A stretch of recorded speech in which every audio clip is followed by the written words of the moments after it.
Advertisement పరిశ్రమపై కూడా Revanth Reddy కన్నుపడింది. GO 84 అనే దొంగ జీవో ద్వారా రేవంత్ రెడ్డి బంధువులకు అడ్వర్టైజ్మెంట్లను ఇచ్చేలా కుట్రలు చేస్తున్నాడు. 100 కోట్ల రూపాయల పరిశ్రమను రేవంత్ కనుసన్నల్లో ఉండే కంపెనీలకు ఇచ్చేలా ఈ దొంగ జీవోను తీసుకొచ్చాడని ఎమ్మెల్సీ దాసోజు శ్రవణ్ మండిపడ్డారు. Telangana outdoor media owners association అని చెప్పని వాళ్ళు ఈరోజు వాళ్లకు జరుగుతున్నటువంటి ఒక అన్యాయం, ఈ ప్రభుత్వం అత్యంత దుర్మార్గమైనటువంటి ఒక రీతిలో దాదాపు 1,00,000 కుటుంబాలు ఆధారపడేటువంటి ఒక ఈ పరిశ్రమను పూర్తి స్థాయిలో పొట్టగొట్టేటువంటి ఒక రీతిలో వ్యవహరిస్తున్నటువంటి ఒక దానికి నిరసనగా వాళ్ళని ఆదుకోమని చెప్పని వాళ్ళ బీఆర్ఎస్ పార్టీ కార్యాలయమైనటువంటి ఒక తెలంగాణ భవన్ కు వచ్చి ఈరోజు ఈ వినతి పత్రాన్ని ఇవ్వటమైంది. పూర్వాపరాలకు గనుక వెళ్ళినట్టయితే ఈ ప్రభుత్వం రేవంత్ రెడ్డి గారి యొక్క ప్రభుత్వం ఎంత దుర్మార్గమైనటువంటి ఒక రీతిలో పేదోళ్ల పొట్టగొట్టి తన చుట్టూ ఉండేటువంటి ఒక బంధుమిత్రులకు మాఫియాకు ఈ రోజు మొత్తం 100 కోట్ల విలువ చేస్తున్నటువంటి ఒక అడ్వర్టైజ్మెంట్ ఇండస్ట్రీని అంతా కూడా ఇవాళ కబ్జా చేసే విధంగా ఒక దొంగ జీవోని ఇవాళ జీవో 84 అని చెప్పని ఒక దొంగ జీవోను, ఈ జీవో ద్వారా దాదాపు 1,00,000 కుటుంబాల యొక్క జీవన ఉపాధిని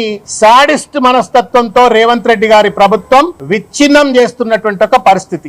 లోతు గనుక వెళ్ళి చూసినట్టయితే ఈ జీవోను ఏమీ లేదు. వీళ్ళంతా కూడా దాదాపు 350 నుండి 400 ఏజెన్సీస్ ఇవి. నేను ఇంతకుముందు చెప్పినట్టుగా దాదాపు ఈ 350 నుండి 400 ఏజెన్సీస్ లో 1,00,000 మంది, అంటే వాళ్ళు ఫ్యాబ్రికేటర్స్ కావచ్చు, లేకపోతే పెయింటర్స్ కావచ్చు, ప్రింటర్స్ కావచ్చు, లేకపోతే వాటిని మౌంటింగ్ చేసే వాళ్ళు కావచ్చు, క్రియేటివ్ ఏజెన్సీస్ కావచ్చు, అందరూ కలిపి మొత్తానికి ఈ అవుట్డోర్ అడ్వర్టైజింగ్ ఇండస్ట్రీలో 1,00,000 కుటుంబాలంటే ఇంటూ ఒక 5 వేసుకున్నట్టయితే 5 లక్షల జీవితాలు, ఈ 5 లక్షల మంది జీవనోపాధి ఇవాళ ఛిద్రం చేసే విధంగా ఈ యొక్క అడ్డమైనటువంటి ఒక జీవో 84 అని చెప్పని పట్టుకొచ్చినారు. దీని ద్వారా రేవంత్ రెడ్డి గారి బంధువులకు మిత్రులకు పెద్ద ఎత్తున ఈ ఇండస్ట్రీని మోనోపలిగా వాళ్లకు రాసిచ్చేటువంటి ఒక కుట్ర, తద్వారా 100 కోట్ల రూపాయల లూటీ చేయడం కోసం అని చెప్పని ఈ రోజు ఈ ప్రయత్నం చేస్తున్నటువంటి ఒక దాన్ని ఈ జీవోలో కనబడతా ఉంది.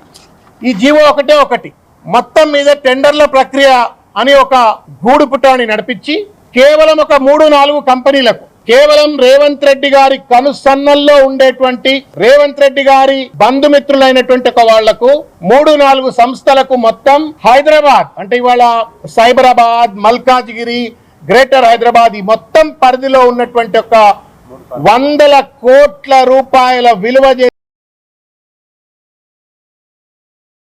This is Anchor Ravi. Hi అండి, నేను మీ Jabardasth auto punch Ram Prasad. Hi, it's me Madhavilatha. Hello అండి, నేను మీ సుడిగాలి సుధీర్. హాయ్ హలో, నేను Jabardasth Shri. Please subscribe to Public Talk TV. Please subscribe to Public Talk TV. Please subscribe to Public Talk TV. Please subscribe to Public Talk TV.